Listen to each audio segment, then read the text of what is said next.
Good morning friends, मेरा नाम विनय मिश्रा है और आप सबका स्वागत है मेरे यूट्यूब चैनल जिसका नाम है steps of learning. Steps of learning में हम इंग्लिश से जुड़ी हुई लेसन सीखते हैं। बोलना, अगर आप बोलना चाहते हैं तो बोलने का ये चैनल है। बोलना सीखना चाहते हैं तो आप इसमें सीख सकते हैं। अगर आप किसी कॉम्पिटिटिव एग्जाम का आप हिस्सा बनना चाहते हैं तो आप मेरे थ्रू आप या इस चैनल के थ्रू आप अपनी तैयारी कर सकते हैं। इसमें आज जो हम सीखने वाले हैं वो एक नया सेशन है या एक नया पार्ट मैंने इसे ऐड किया है स्टेप्स ऑफ लर्निंग में, जिसका नाम है word logy. Word logy actually है क्या? मुझसे बहुत सारे स्टूडेंट्स पूछते हैं, सर आर्ग्यू है, मान लीजिए कोई शब्द है तो इस शब्द का एडजेक्टिव क्या होगा, इस शब्द का एडवर्ब क्या होगा, इसके बारे में पूछते रहते हैं। तो इन्हीं सवालों को लेकर हमने इस स्टेप्स ऑफ लर्निंग में ये पार्ट रखा है जिसका नाम है वर्ड लॉजी। वर्ड लॉजी में हम करेंगे क्या? एक्चुअली वर्ड लॉजी में हम उस वर्ड के बारे में डिटेल इंफॉर्मेशन देंगे और ये आपके लिए बहुत ही हेल्पफुल होगा। आपके जो वर्ड से रिलेटेड जो प्रॉब्लमें हैं वो मुझे लगता है इसके थ्रू सॉल्व हो जाएंगी। चलिए तो एक काम करते हैं, अगर अभी तक आपने मेरे YouTube चैनल को सब्सक्राइब नहीं किया है तो कर लीजिए और बेल आइकन को दबाना मत भूलिएगा। चलिए इस सेशन को स्टार्ट करते हैं। आते हैं व्हाइट बोर्ड पर। जैसे मैंने यहां पर लिख रखा है वर्ड लॉजी। वर्ड लॉजी जैसे मैंने आपको पहले ही बता दिया है कि भाई उस वर्ड के बारे में एक डिटेल इंफॉर्मेशन देना, उसके पार्ट्स ऑफ स्पीच क्या होती हैं, इसके बारे में हम बात करेंगे वर्ड लॉजी में। आज का जो वर्ड है हमारे पास है वो कौन सा है? वो है आर्ग्यू। अगर हम आर्ग्यू की बात करें, आर्ग्यू एक वर्ब है, एक क्रिया है। आर्ग्यू एक क्रिया है जिसका मतलब है क्या? एक्सचेंज व्यूज और ओपिनियन। आर्ग्यू एक वर्ब है जिसका मतलब है एक्सचेंज व्यूज और ओपिनियन। इसका मतलब है कि आर्ग्यू में जब आप किसी से आर्ग्यू करते हैं तो आप क्या डिलीवर कर रहे होते हैं? आप एक्सचेंज अपनी ओपिनियन कर रहे होते हैं, अपने विचारों को एक्सचेंज कर, आदान प्रदान कर रहे होते हैं। अगर इसके वर्ड्स पार्ट्स ऑफ स्पीच में चले, जैसे मैंने कहा कि आर्ग्यू एक वर्ब है तो इसका नाउन क्या होगा? अगर हम इसके नाउन की बात करें तो इसका नाउन है आर्ग्यूमेंट। आर्ग्यूमेंट कौन सा पार्ट ऑफ स्पीच है? एक नाउन है। अच्छा, नाउन दो तरह से यहां पर नजर आता है, एक होता है आर्ग्यूमेंट और एक होता है आर्ग्यूमेंटेशन। ये दोनों ही कौन से पार्ट्स ऑफ स्पीच में आते हैं? एक संज्ञा में आते हैं, एक नाउन में आते हैं। अगेन इनका मतलब क्या होता है? अगर हम आर्ग्यूमेंट की बात करें तो argument an exchange of views है। अगेन जैसे हमने कहा था कि भाई आप अपने विचारों को आदान प्रदान करते हैं। इसी तरह अगर देखा जाए आर्ग्यूमेंट या आर्ग्यूमेंटेशन में और क्या होता है तो यहां पर लिखा गया अ हीटेड और कंटेंटियस। अभी कंटेंटियस क्या कहलाता है? देखिए, अगर आपकी बात में लड़ाई दिखने लगे, अगर आपकी बातों में जब आप आदान प्रदान कर रहे होते हैं, अगर उसमें लड़ाई का भाव आ जाए तो उसी को ही हम कंटेंटियस कहते हैं। तो अगर देखा जाए आर्ग्यूमेंट एक नाउन है, आर्ग्यूमेंटेशन क्या है? नाउन है। इसका मतलब क्या है? एन एक्सचेंज ऑफ व्यूज और अ हीटेड और कंटेंटियस, ये आर्ग्यूमेंट का मतलब हुआ। आर्ग्यूमेंटेशन में क्या होता है? आर्ग्यूमेंटेशन में अगर देखा जाए वही चीज बताई जा रही है जैसे मैंने आपको पहले एक्सप्लेन की है। आप एक डिबेट कर रहे होते हैं, डिबेट या आर्ग्यूमेंट कर रहे होते हैं जहां पर बातों का आदान प्रदान होता है। चलिए आगे इसके पार्ट्स ऑफ स्पीच में चलते हैं। अभी हमने नाउन खत्म किया। अब मान लीजिए आर्ग्यू जो एक वर्ब है तो इसका एडजेक्टिव क्या होगा? अगर हम इसके एडजेक्टिव की बात करें तो इसका एडजेक्टिव कहलाता है आर्ग्यूमेंटेटिव। आर्ग्यूमेंटेटिव इसका मतलब अगर समझें तो ये एक एडजेक्टिव है। इसका पार्ट ऑफ स्पीच क्या है? एक एडजेक्टिव है जिसका मतलब होता है, जिसका अर्थ होता है फॉन्ड ऑफ आर्ग्यू। देखिए हमारे आज अगल बगल आजू बाजू ऐसे बहुत सारे लोग होंगे जिन्हें लड़ाई करने में बड़ा मजा आता होगा। देखिए लड़ाई करने में मजा तो नहीं, लेकिन हाँ कुछ लोग खुद ही लड़ाई करना चाहते हैं। तो ऐसे ही व्यक्तित्व वाले जो व्यक्ति होते हैं उन्हीं को हम क्या कहते हैं, आर्ग्यूमेंटेटिव कहते हैं, जिसमें फॉन्ड ऑफ आर्ग्यूइंग आता है या क्वारलसम आता है, मतलब आप एक झगड़ालू, एक नेचर यहां से पता चलता है व्यक्ति का। और आगे चलते हैं, अगर बात करें कि इसका एडवर्ब क्या होगा, आर्ग्यू का पार्ट्स ऑफ स्पीच में एडवर्ब क्या है, तो अगर देखा जाए आर्ग्यूमेंटेटिवली ये एक एडवर्ब है।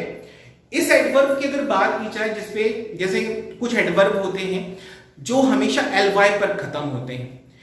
एडवर्ब क्या करता है, एडवर्ब क्रिया की विशेषता बताता है। अगर मान लीजिए मुझे इसे एक सेंटेंस में अगर मुझे इस्तेमाल करना होगा आर्ग्यूमेंटेटिवली को, तो मैं कहां इस्तेमाल करूंगा, मैं इसे हमेशा वर्ब के बाद इस्तेमाल करूंगा। जितने भी एडवर्ब होते हैं ly होते हैं, ऐसे एडवर्ब जो ly पे खत्म होते हैं वो हमेशा वर्ब के बाद लगाए जाते हैं जहां पर ये वर्ब की विशेषता बता रहे होते हैं।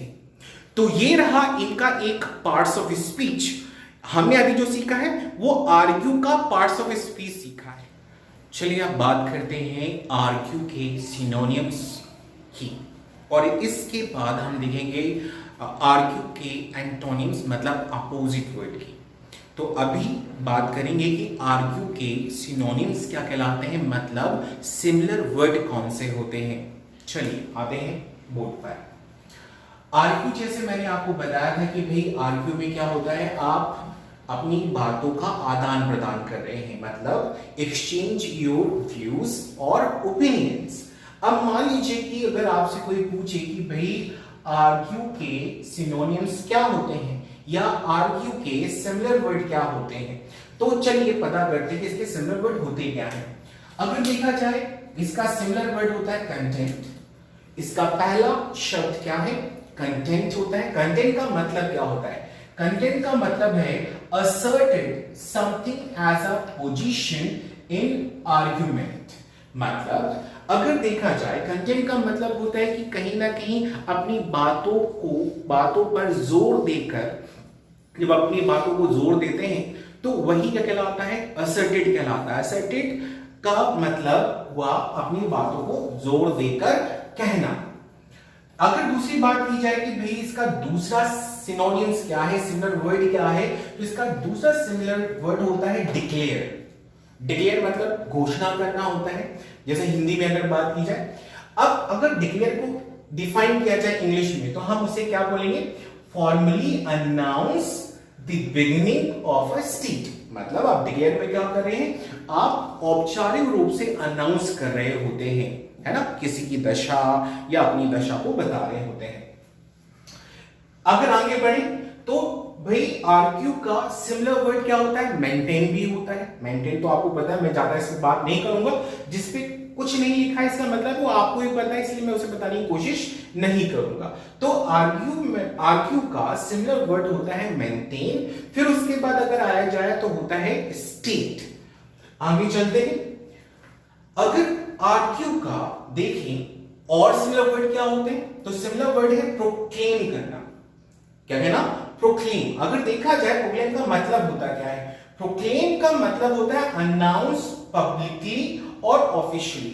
देखिए अगर हम प्रोक्लेम की बात करें, अगर अपने विचारों को आप पब्लिकली मतलब आप लोगों के सामने, या ऑफिशियली मतलब आप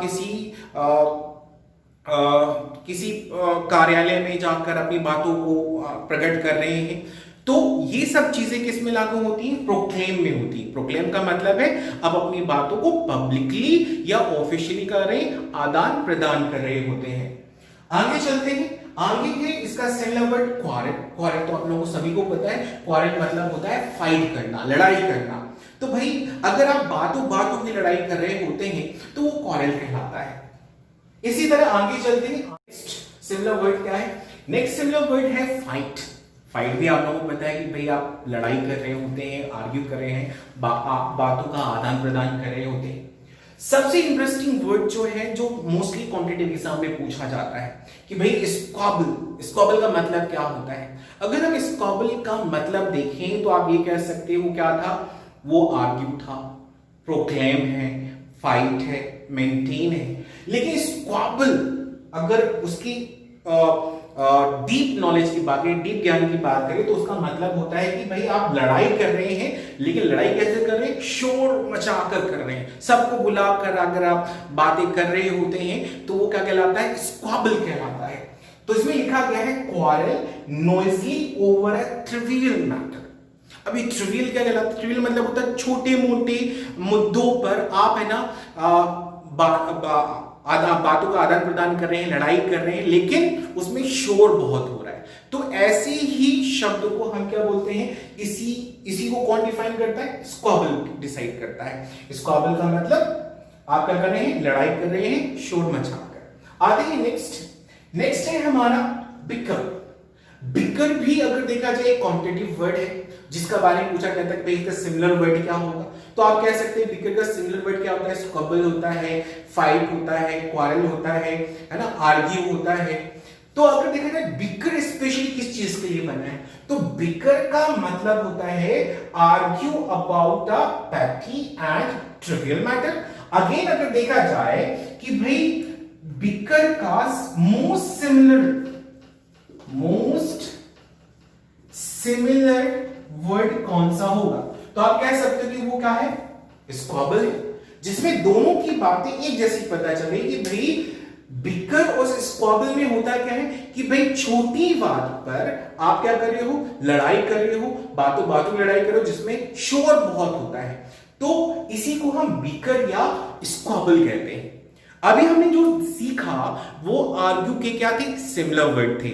चलिए अब हम सीखेंगे इसके अपोजिट। इसके अपोजिट वर्ड क्या होते हैं? आर्ग्यू के अपोजिट मतलब एंटोनिम वर्ड्स क्या होंगे? चलिए अब बात करते हैं आर्ग्यू के एंटोनिम्स। एंटोनिम्स मतलब अपोजिट वर्ड की बात करते हैं। आपको याद होना चाहिए कि भाई हम क्या पढ़ रहे हैं? आर्ग्यू के हमने पार्ट्स ऑफ स्पीच सीखी, फिर हमने उसके सिनोनिम्स सीखे, और अब हम सीख रहे हैं एंटोनिम्स मतलब उसके अपोजिट वर्ड। आइए आते हैं। जैसे मैंने आर्ग्यू कहा कि आर्ग्यू कौन से पार्ट्स ऑफ स्पीच में आता है, तो आर्ग्यू आता है कि ये क्रिया है ना, ये एक्शन बनाता है। लेकिन अगर अब इसके एंटोनिम्स की बात की जाए तो इसके एंटोनिम्स होते हैं डिनाय। डिनाय मतलब होता है मना करना होता है। भाई आप अगर आप मना कर रहे हैं तो वो क्या है? वो आर्ग्यू का एक अपोजिट वर्ड है। अगर अपोजिट वर्ड और बात करें और कौन से होते हैं? एब्स्टेन। एब्स्टेन मतलब होता है दूर रहना, परहेज रखना। भाई आप किसी की बातों को नहीं सुनना चाहते, आप वहां से हट जाते हैं इसी को हम क्या बोलते हैं? एब्स्टेन करते हैं। जैसे बुरी आदतें होती हैं, उससे हमें क्या करना चाहिए? परहेज रखना चाहिए, उनसे दूर रहना चाहिए। तो इसी तरह अगर इसकी इंग्लिश की बात करें, आप इसे इंग्लिश में क्या कहेंगे? तो आप उसे कहेंगे एब्स्टेन करना। आगे चलते हैं इग्नोर आर्ग्यू का क्या है? अपोजिट वर्ड है। भाई आप किसी की बात नहीं सुन रहे तो आप क्या कर रहे हैं? इग्नोर कर रहे हैं। इसी तरह सबसे इंटरेस्टिंग वर्ड जो इसमें आता है अपोजिट में, वो कौन सा है? रिबट। बहुत सारी बोलचाल की भाषा में रिबट इस्तेमाल होता है, रिबटल इस्तेमाल होता है ना। लिखने में आजकल ये बहुत ज्यादा इस्तेमाल हो रहा है, बोलने लिखने में आता है। इस रिबट का मतलब होता क्या है? अगर कहें तो इसका मतलब मना करना ही होता है, डिनायल होता है। आप किसी को अगर मना करना चाहें तो आप करें रिबट कर रहे हैं। तो ये रिबट किसका अपोजिट वर्ड है? ये आर्ग्यू का एक अपोजिट वर्ड कहलाया। आगे चलते और क्या होंगे? डिसवाव भी एक इंटरेस्टिंग वर्ड रहा इसमें।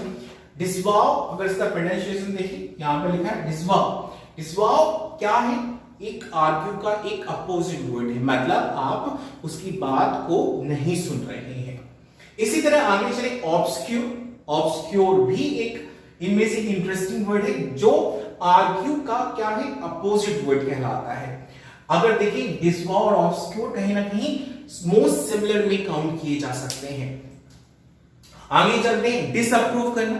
किसी की बातों को अगर आप नहीं सुन रहे तो आप क्या करें? डिसअप्रूव कर रहे हैं। इसके अलावा और क्या है? लीव। भाई आप वहां से चले जाते हैं, आप उनकी बातों को नहीं सुनते, तो आर्ग्यू का अपोजिट वर्ड क्या बना? लीव हुआ। इसी तरह हार्मोनाइज मतलब होता है दो तरह के व्यक्ति हमेशा पाए जाते हैं। कुछ होते हैं झगड़ालू, तो कुछ होते हैं शांति प्रिय। जो शांति प्रिय व्यक्ति होते हैं उन्हें हम क्या कह सकते हैं, हार्मोनाइज कह सकते हैं, हार्मनी जिसे हम कहते हैं, शांति और सद्भावना होनी चाहिए। तो हार्मोनाइज क्या है, आर्ग्यू का एक अपोजिट वर्ड रहा। इसके अलावा देखा जाए तो साइलेंट भी एक अपोजिट वर्ड है, किसका, आर्ग्यू का। ये थे आर्ग्यू के पार्ट्स ऑफ स्पीच और उससे जुड़े हुए सिमिलर और अपोजिट वर्ड। आई होप आपको आर्ग्यू के बारे में अब कोई डाउट नहीं होगा। अगर आपको लगता है कि आपको कोई डाउट है आर्ग्यू के बारे में तो आप कमेंट बॉक्स में जाकर आप मुझे कमेंट कर सकते हैं, मैं आपको उसके बारे में डिटेल इंफॉर्मेशन दे दूंगा।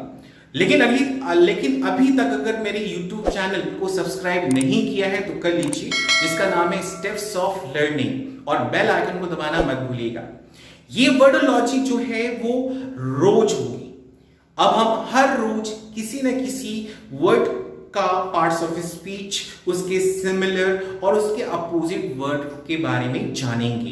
तो तब तक के लिए have a good day, thank you.